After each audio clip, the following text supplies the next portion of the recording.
Kashmir files के जरिए एक तरफ कश्मीरी पंडितों पर हुए अत्याचार की दर्दनाक कहानियां हर भारतवासी तक पहुंच रही हैं, वहीं दूसरी तरफ कैसे इंसाफ के लिए तरसते अरमानों को सियासत तबाह करती रही, ये भी आज हर हिंदुस्तानी समझ रहा है। क्योंकि जब से फिल्म रिलीज हुई है तब से एक गैंग एक्टिव होकर फिल्म का विरोध कर रहा है। ये वही गैंग है जो कश्मीर से 370 हटाने का विरोध कर चुका है। 33 साल बाद भी चीख पुकार का सिलसिला थमा नहीं है, बस वो दिलों में कैद हो चुकी हैं, जिसे आज आवाज मिली है। क्योंकि टूटे हुए लोग बोलते नहीं, उन्हें सुना जाता है। उन लोगों के प्रति कोई प्यार ही नहीं है जिनको अपने देश में इतने सालों से रिफ्यूजी बनकर रहना पड़ रहा है। मुझे तो दया आती है उन पर, बहुत दयनीय स्थिति में है वो। जेनोसाइड हुआ था जिसको नरसंहार बोलते हैं, ये फिल्म उसका सत्य है। ये एक दुनिया की सबसे बड़ी ह्यूमन ट्रेजेडी है कि ये फिल्म आज की फिल्म है। लेकिन दर्द तो दर्द होता है, वो दिल के ताबूत में कैद होकर भी सालता है। बस आज ये मानिए कि कश्मीर फाइल्स के जरिए वही दर्द, वही तड़प, अपनी मिट्टी की याद फिल्मी पर्दे पर उकेर दी गई है। कश्मीर चल रहा है, खुलेआम कश्मीरी हिंदुओं का कत्ले आम हो रहा है। वो शायद इम्पोर्टेंस ढूंढने की कोशिश कर रहे हैं कि इस फिल्म के कलाकार, इस फिल्म के निर्देशक, उनकी क्या राय है उनकी स्टेटमेंट के बारे में। मैं उनको वो सुख नहीं देना चाहता। 4000 लोग जहाँ मरे हों, औरतों का रेप हुआ हो, बच्चों का कत्ल हुआ हो, जहाँ घर जलाए गए हों, उसे एक्सोडस नहीं बोलते हैं, उसको जेनोसाइड बोलते हैं। और उसका नतीजा ये है कि इस फिल्म के बाद अब लोग एक्सोडस वर्ड यूज नहीं करते हैं, जेनोसाइड करते हैं। जज्बातों का सैलाब आ गया है, आंखों से आंसू रुक नहीं रहे। लेकिन इन आंसुओं पर भी कुछ लोगों को सियासत सूझ रही है।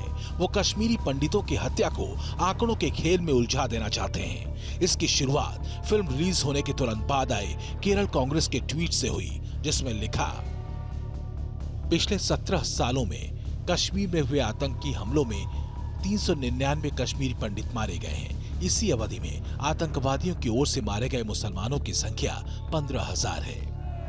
कश्मीरी पंडितों के विस्थापन के लिए उस समय के गवर्नर रहे जगमोहन सिंह जिम्मेदार थे। जगमोहन सिंह राष्ट्रीय स्वयंसेवक संघ के सदस्य थे, जबकि उस वक्त केंद्र में बीजेपी की ओर से समर्थित वीपी सिंह की सरकार थी।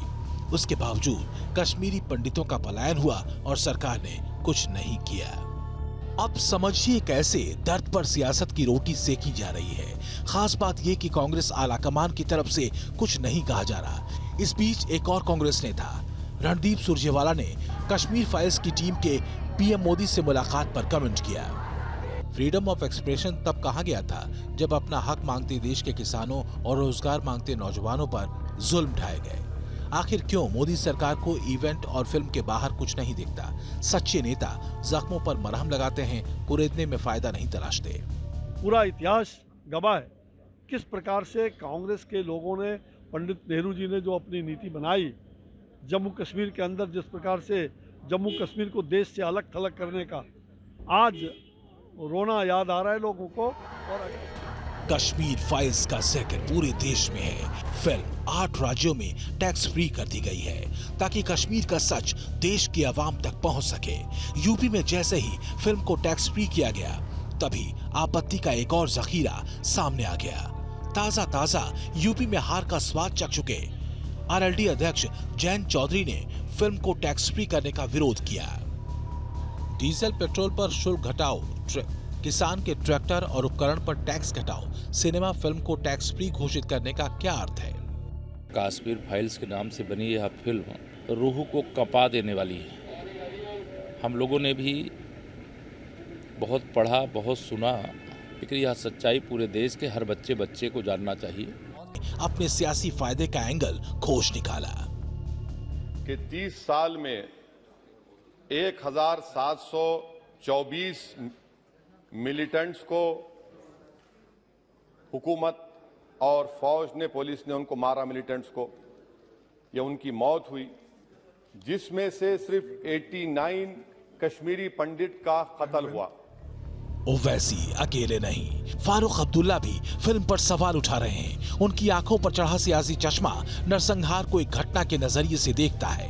इनको जगमोहन साहब के फाइल खोलनी चाहिए, क्योंकि उस वक्त वही वहाँ के इंचार्ज थे और इसको अगर इनको सचमुच सच चाहिए तो एक ईमानदार सुप्रीम कोर्ट के रिटायर्ड जज को बिठाइए।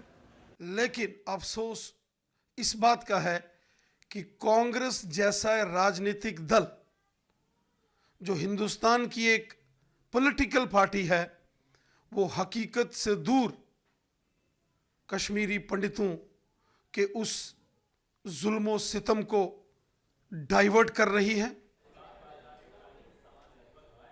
और इसी के साथ यहां रुकना एक बहुत छोटे से ब्रेक के लिए।